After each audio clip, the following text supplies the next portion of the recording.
Judge, for those communities that are looking to attain successful professional careers today or to achieve um, a level of political involvement, if you will, to assist their communities to progress. What advice would you give to those communities based on everything that you've experienced? Well, I hate to be banal, or fall back on a cliche, but it's been touched on several times in our conversation. There's no question. All of whatever achievement or advancement there is in these communities is always the result of successful educational advancement. And the military is a very, very important part of the story.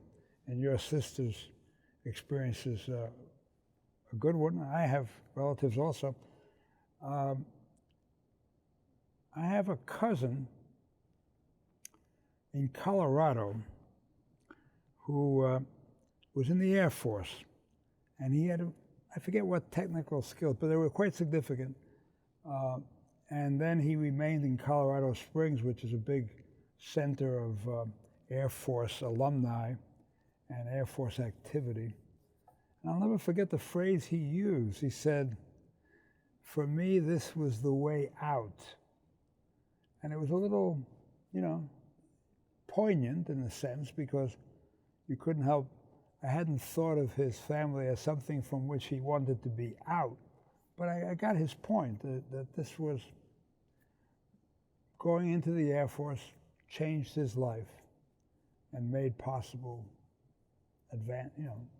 advancement for his family. So he's basically an American. So, it's, there we are. Yeah. Judge, we want to thank you so much for your generosity in giving us this time to share in your experiences and to teach us so much about the history, not only of Puerto Ricans, but Hispanics in general. Yeah, so there really is no part of the United States that you can go to where you're not going to encounter members of the diaspora, made possible by the citizenship of the people of Puerto Rico, which, by the way, I'm not trying to sell books because it's out of print, but the reason I wrote, I worked on the history of, the legislative history of the citizenship of the people of Puerto Rico. It was very simple.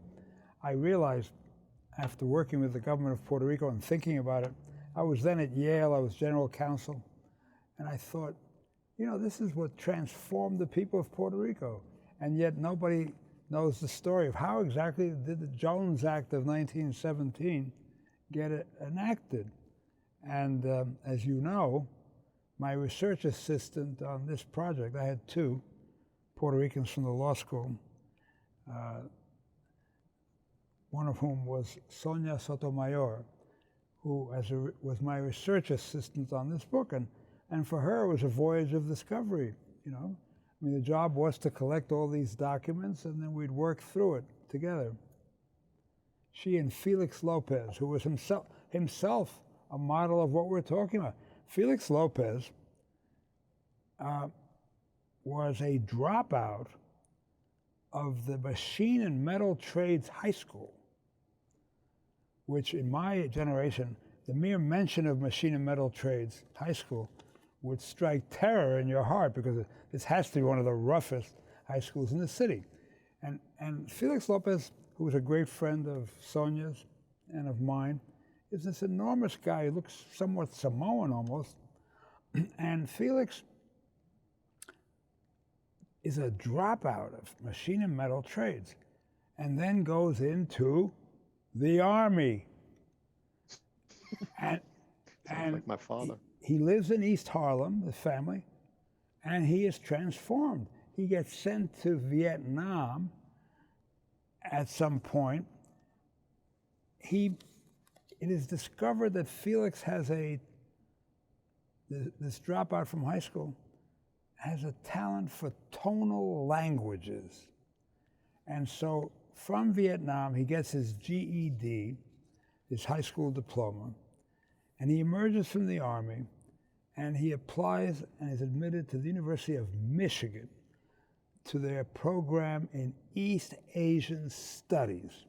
So suddenly, this is incredible. This guy from East Harlem has been transformed by the armed forces and graduates from University of Michigan, majoring in East Asian languages and literatures, and then gets admitted to Yale Law School, where he's a classmate of, and great friend of Sonia's. And so these were my two research assistants, I'm proud to say. He has a long and complicated history of his own, but he's a fine, fine citizen. And all of this made possible, really, by the armed forces. Yeah. Well, Judge, once again, thank you for sharing all of this with us and with our audience. Yes. And we look forward to having another conversation. Thank you. I look forward to it myself. Wonderful seeing you both. Same here. Thank you for including me in this project.